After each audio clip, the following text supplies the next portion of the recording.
Chapter 4 उस पूरे बवंडर के नतीजे। वह पूरा बवंडर कैसे खत्म हुआ?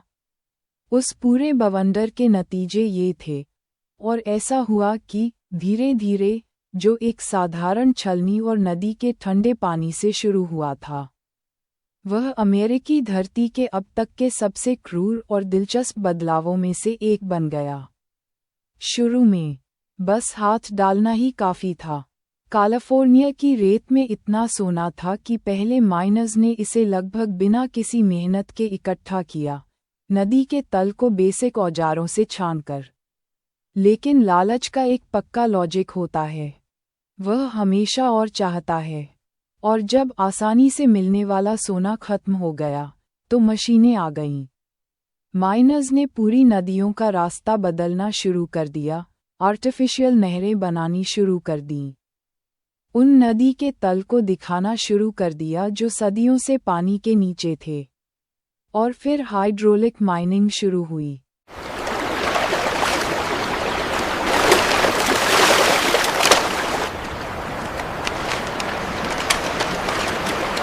सोने के टुकड़ों की तलाश में पानी के हाई प्रेशर जेट पूरी पहाड़ियों को चीर रहे थे। एक ऐसी टेक्निक जिसने 1880 के दशक के बीच तक कैलिफोर्निया के अंदर से 11 मिलियन औंस सोना निकाला था। नंबर हैरान करने वाले हैं, लेकिन निकाले गए हर टन के पीछे एक कीमत थी जो इतिहास की किताबों में नहीं मिलती। क्योंकि सोना अकेला नहीं आया था, उसके साथ बजरी, हैवी मेटल्स और आर्सेनिक और मरकरी जैसे केमिकल जहर भी आए थे, जो नदियों में फैल गए, जमीन को जहरीला कर दिया, और ऐसे लैंडस्केप छोड़ गए जो आज भी ठीक नहीं हो पाए हैं। कैलिफोर्निया में ऐसे इलाके हैं जहां पेड़ पौधे उगते ही नहीं हैं। जमीन पर दिखने वाले निशान ऐसे जख्मों की तरह जो भरते ही नहीं, लेकिन सबसे गहरा जख्म मिट्टी में नहीं था, यह उसके लोगों पर लगा जख्म था। इतिहास की किताबें अक्सर इस बात को नज़रअंदाज कर देती हैं। ये कुछ ऐसा है जो तरक्की और दौलत की बड़ी कहानी के साथ ठीक से फिट नहीं बैठता। पहले माइनर के आने से पहले, जेम्स मार्शल को सटर मिल में पहली चिंगारी मिलने से पहले, कैलिफोर्निया खाली नहीं था। कैलिफोर्निया में लोग रहते थे, और वहाँ अमेरिका के मूल निवासी रहते थे। उन्होंने वहाँ अपनी भाषा, अपने ज्ञान, अपने रीति रिवाजों, दुनिया में रहने के अपने अनोखे तरीके से अपनी जिंदगी बनाने में सदियां बिताई थीं। 1845 में ऐसा अंदाज़ा है कि उस इलाके में लगभग 150,000 मूल निवासी रहते थे। 1870 तक, सिर्फ 25 सालों में, 30,000 से भी कम मूल अमेरिकी उस इलाके में बचे थे जिसे आज हम कैलिफोर्निया के नाम से जानते हैं।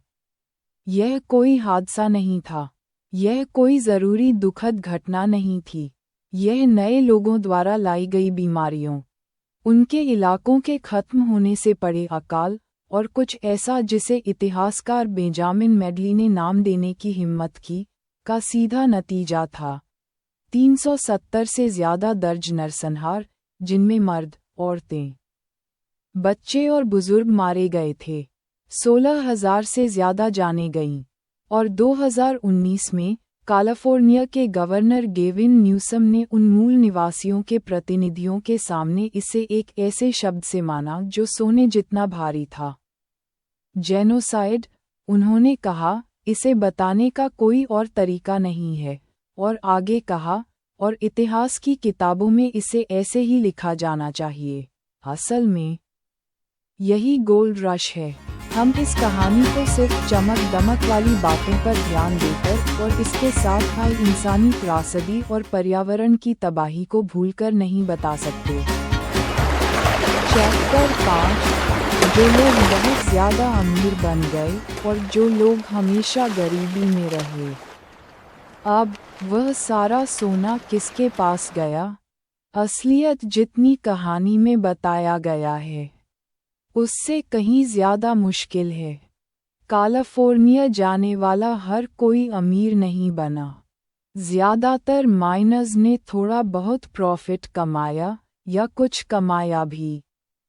जो लोग देर से पहुंचे, उन्होंने अक्सर पैसे गंवा दिए।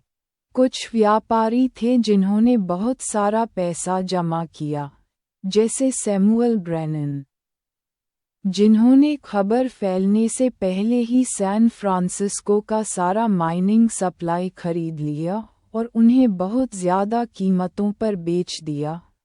लेकिन कुछ ऐसे भी थे जिन्होंने उन आगों में सब कुछ खो दिया जो लगभग मज़ेदार बार बार शहरों में फैलती थीं।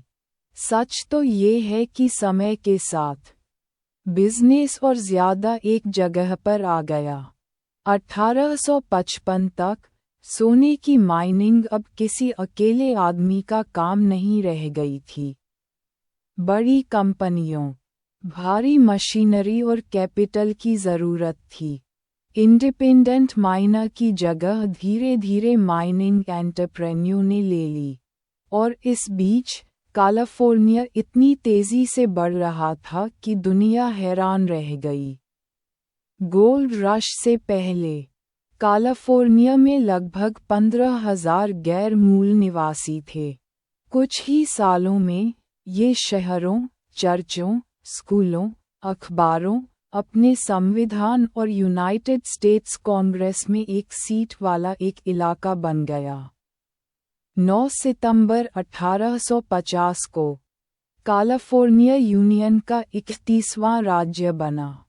एक दशक में यह एक दूर की सीमा से एक राष्ट्रीय सपने के केंद्र में बदल गया था, और वह सपना एक्सपोर्ट किया गया। कैलिफोर्निया के सोने ने यूनाइटेड स्टेट्स में पहला ट्रांसकॉन्टिनेंटल रेलमार्ग फाइनेंस किया, जो 1869 में खुला, जिसने देश को एक तट से दूसरे तट तक कुछ ही दिनों में जोड़ा, जबकि पहले इसमें महीनों लगते थे। इसने चिली, ऑस्ट्रेलिया, हवाई, चीन और ग्रेट ब्रिटेन की इकोनॉमी को बढ़ावा दिया, और इसने लगभग सचमुच ऑस्ट्रेलियन गोल्ड रश शुरू कर दिया, जिसे हम अपने हिस्ट्री चैनल पर भी कवर करेंगे। इतिहास में गहराई से उतरना। एडवर्ड हारग्रेव्स नाम का एक ऑस्ट्रेलियाई सोना ढूंढने वाला एडवेंचरर, जो कैलिफोर्निया गया था, अपने देश यह मानकर लौटा कि अगर कैलिफोर्निया में सोना है, तो वहाँ भी ज़रूर सोना होगा। हारग्रेव्स सही था। शायद इस सब की सबसे स्थायी विरासत न तो आर्थिक है और न ही राजनीतिक, ये सांस्कृतिक है। गोल्ड रश ने अमेरिकी और ग्लोबल कल्पना में यह विचार डाला कि धन किसी की भी झोली में गिर सकता है, कि किस्मत और हिम्मत जिंदगी भर की मेहनत जितनी ही कीमती थी। इतिहासकार H.W. ब्रांड्स ने इसे नया अमेरिकी सपना कहा। अब धीरे धीरे और धैर्य से जमा करने का प्यूरिटन सपना नहीं, बल्कि हिम्मत के एक झटके में हासिल की गई तुरंत चमकदार किस्मत का सपना। कैलिफोर्निया हमेशा के लिए उस चमक से पहचाना गया। इसका ऑफिशियल मोटो ग्रीक में एक शब्द है, यूरेका। मैंने इसे ढूंढ लिया। इसका निकनेम द गोल्डन स्टेट है, और इसका इतिहास बिल्कुल वैसा ही है।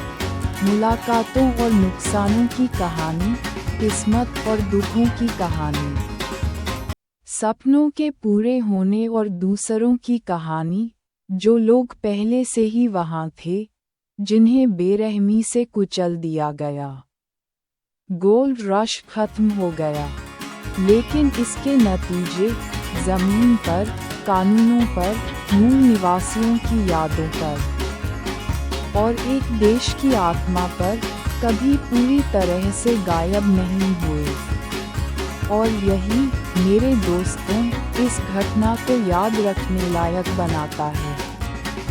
सिर्फ इसकी तारीफ करने के लिए नहीं, बल्कि इसे समझने के लिए।